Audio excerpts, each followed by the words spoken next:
अब हमारा टॉपिक क्या है? Characteristics of electrons. इलेक्ट्रॉन की कैरेक्टरिस्टिक्स क्या है? जैसा कि भी हम पढ़ते चले आ रहे हैं भाई, इलेक्ट्रॉन का मास नेग्लिजिबल है, तो ठीक है भाई, नेग्लिजिबल कुछ तो होगा, 0.0012 ग्राम तो होगा, तो बताओ तो सही कितना होता है। तो अभी मास देखेंगे। फिर हमने बोला भाई इलेक्ट्रॉन्स के ऊपर नेगेटिव चार्ज होता है, भाई कितना होता है बताओ तो सही, 1 2 3 4 कितना चार्ज होता है। तो अब हम कैरेक्टरिस्टिक्स की बात करेंगे। कैरेक्टरिस्टिक्स का मतलब होता है खास बातें इलेक्ट्रॉन के बारे में। तो सबसे पहले शुरुआत करेंगे किससे? Mass of electron. जरा ध्यान दीजिएगा, the absolute mass of an electron is 9.1 into 10 raise to the power -31 kg। कितना? -31 kg। तो माइनस की वजह से ये बहुत छोटा हो गया। अभी देखिए, and the relative mass of an electron is, relative mass, absolute का मतलब होता है जब किसी से कंपेयर ना किया जाए, रिलेटिव का मतलब होता है जब किसी से कंपेयर करके बताया जाए। तो रिलेटिव मास इसका कितना होता है? 1/1840 U।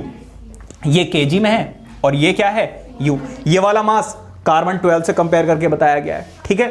तो जरा देखिएगा, ये जो आपको बहुत बड़ा नंबर लग रहा है एक्चुअल में बहुत ज्यादा छोटा है। कैसे? देखिए 9.1 है, इसकी पावर नेगेटिव है तो किस में आ जाएगा? डिनोमिनेटर में। पावर इसकी कितनी है? 31। ऊपर नेगेटिव है, नीचे आकर क्या हो जाएगी? पॉजिटिव। पावर 30। कौन बोले जा रहा है ये? क्लास ले रहा हूं, शांत रहो एकदम। पावर 31 है नेगेटिव में, तो इसका मतलब यह है कि कितने जीरोस आएंगे? 31 जीरोस। लगाते रहो लगाते रहो लगाते रहो, इतने जीरोस। समझ में आ रही बात है नहीं? फिर अब हमें डेसिमल प्लेस करना आता है, तो ये क्या आ जाएगा? 0.00000000000000091 kg। इतना कम kg है ये। तो जो नंबर देखने में बड़ा लग रहा है एक्चुअल में बड़ा नहीं, बहुत ज्यादा छोटा है, इसीलिए इसको नेग्लिजिबल कहते हैं, ठीक है। तो ये हो गया इसका एब्सोल्यूट मास और ये हो गया उसका रिलेटिव मास। अब आ जाइए इसके चार्ज पर। भाई हम बड़ी देर से बात कर रहे हैं कि भाई इलेक्ट्रॉन इज नेगेटिवली चार्ज। देखिए जैसे कि हम डिस्टेंस की बात करते हैं, डिस्टेंस का एसआई यूनिट होती है मीटर, टाइम की एसआई यूनिट होती है सेकंड। इसी तरीके से चार्ज की एसआई यूनिट होती है कूलम। क्या होती है? कूलम। समझ में आ गई बात या नहीं? अभी हमने चार्जेस के वगैरह के बारे में पढ़ा नहीं है, बट मैं आपको बता दे रहा हूं SI unit of charge is coulomb. The absolute charge of an electron is 1.6 into 10 raise to the power -19 coulomb. समझ में आ गई बात या नहीं? And the relative charge of an electron is -1। ठीक है, रिलेटिव चार्ज की बात करें तो वो हो गया -1, और वैसे कितना होता है? 1.6 into 10 raise to the power -19 coulomb. ठीक है, ये आपको याद करने पड़ेंगे। कर लो तो बहुत अच्छी बात है, क्योंकि कई बार एमसीक्यूज वगैरह में या फिल इन द ब्लैंक्स में आ जाते हैं। ठीक है, तो ये आपको याद करना है। ये तो याद करना ही करना है, ये तो इंपॉर्टेंट है। ये याद कर लो तो बहुत अच्छी बात है। ठीक है, किसका क्या? देखो कार्बन, हमने किसकी बात की थी? कार्बन 12 से कंपेयर कर रहे थे ना, यूनिट क्या थी? यू। इसका मतलब यह है कि ये कार्बन 12 से कितने टाइम्स कम है? 1840 टाइम्स कम है। टाइम्स मतलब डिवाइड कर दो, जो 1 यूनिट मास होता है हाइड्रोजन से, इसका मास, ये बेटा क्वेश्चन भी बन गया, चलो अच्छा किया आपने पूछ लिया। वो आपसे अगर पूछेंगे कि आप ये बताइए कि मास ऑफ एन इलेक्ट्रॉन हाइड्रोजन से कितना कम है, भाई हाइड्रोजन का एटॉमिक मास होता है 1, तो ये कितना कम होता है? 1840 टाइम्स कम होता है। एग्जाम में आप ऐसे नहीं लिखोगे, एग्जाम में आप क्या लिखोगे? The mass of an electron is 1840 times less than the mass of hydrogen. अगर वो आपसे ये पूछें कि हाइड्रोजन का मास इलेक्ट्रॉन से कितना ज्यादा हैवी है, कितना ज्यादा भारी है, तो इसका मतलब यह है कि आप क्या कर दीजिए, हाइड्रोजन का इलेक्ट्रॉन का मास कितना है ये, अगर आप क्या लाना चाहते हो कि 1 आ जाए हाइड्रोजन के बराबर, तो इसको आपको किससे मल्टीप्लाई करना पड़ेगा? सेम नंबर से मल्टीप्लाई करना पड़ेगा या नहीं करना पड़ेगा? तो ये कैंसिल आउट हो जाएगा और आंसर कितना आएगा? 1। समझ में आ रही बात या नहीं?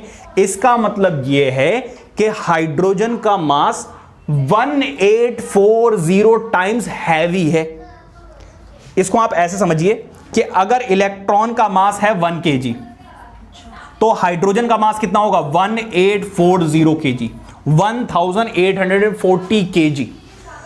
तो इसका मास कितने टाइम्स ज्यादा हो गया 1840 टाइम्स। क्या बात समझ में आ रही है? ये क्वेश्चन आता है जेन्युइनली आपके एग्जाम में हैं? अब बेटा कौन सा साइंटिस्ट कंपेयर करेंगे सारी चीजों उनके किसका टाइम्स है टाइम्स। भाई एक बात बताओ, आपका मान लीजिए आपका वेट है 30 kg, तो मेरा वेट कितना हो गया रिलेटिव। देखो अगर मेरा एब्सोल्यूट मास की बात करूं तो मेरा है 60 kg, वैसे मेरा 70 है मान लीजिए, थोड़ी देर के लिए कंपेयर करने के लिए बता रहा हूं। आपका मान लीजिए 30 kg है, ये आपका क्या है एब्सोल्यूट मास है, जब हम किसी से कंपेयर नहीं कर रहे।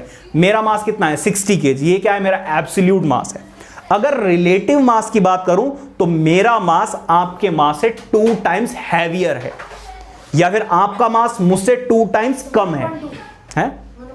हाँ 1/2। समझ में आ रही बात है? जब कंपेयर करके बताते हैं तो ये है। आगे बढ़ते हैं। नोट करने वाली बात क्या है जरा ध्यान दीजिएगा, ध्यान दीजिएगा। The value of charge and mass of an electron, दो चीजें पढ़ी अभी हमने, चार्ज पढ़ी और मास पढ़ा। Does not depend on the nature of material, ये मटेरियल के ऊपर डिपेंड नहीं करेगा। भाई इलेक्ट्रॉन का जो मास है, चाहे वो हाइड्रोजन का इलेक्ट्रॉन हो, कार्बन का इलेक्ट्रॉन हो, या फिर आयरन का इलेक्ट्रॉन हो, किसी भी एटम का इलेक्ट्रॉन हो तो उसका चार्ज और उसका मास सेम रहेगा। इसका जो मास और जो चार्ज है वो नेचर के ऊपर डिपेंड नहीं करेगा। नेचर का मतलब ऐसा नहीं कि ये नॉन मेटल है तो इसका मास कम होगा, इसके इलेक्ट्रॉन का मास कम होगा। ये सोडियम है मेटल है, या कॉपर है ये मेटल है, इसके इलेक्ट्रॉन का मास ज्यादा होगा। और ऐसा भी नहीं है कि इसके इलेक्ट्रॉन का चार्ज ज्यादा होगा या कम होगा। चाहे किसी भी एलिमेंट का इलेक्ट्रॉन हो, मास इनका क्या रहेगा सेम, और इसका चार्ज भी क्या रहेगा सेम। क्या कहना चाह रहा हूं समझ पा रहे हो आप?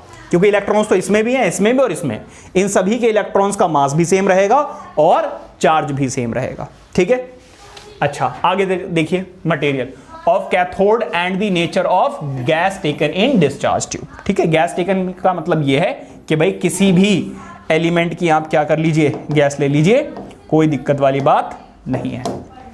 आगे देखते हैं जरा। अच्छा, due to this electron is called universal particle, क्योंकि इसका ना मास चेंज हो रहा है ना ही चार्ज चेंज हो रहा है, इसीलिए इसको हम क्या बोलते हैं यूनिवर्सल पार्टिकल। मतलब आप इसको कहीं भी लेकर जाइए, इसका चार्ज क्या रहने वाला है सेम, और इसका मास भी क्या रहने वाला है सेम। ठीक है, नाउ डेफिनेशन ऑफ इलेक्ट्रॉन। भाई देखो हमने चार्ज पढ़ लिया, मास पढ़ लिया, लेकिन अगर वो आपसे कहें भाई डेफिनेशन बताओ, तब क्या लिखोगे जरा ध्यान दीजिएगा। Electron is negatively charge particle contain 1.6 into 10 raised power minus 19 coulomb charge and has mass 9.1 into 10 raised power minus 31 kg।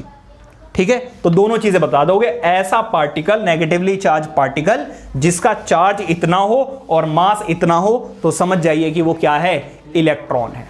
Clear हो गई बात? यानी तो ये हो गई सारी की सारी डिस्कवरी, उसकी कैरेक्टरिस्टिक्स और जो भी डेफिनेशन वगैरह थी, सारी इंपॉर्टेंट चीजें मैंने आपको कवर करा दी हैं। ठीक है, अब हम इसके बाद देखेंगे क्या, डिस्कवरी ऑफ प्रोटॉन। यहां तक अगर किसी बच्चे को कोई डाउट है तो पूछ लो। क्लियर है सब कुछ? अच्छे से नोट कीजिए।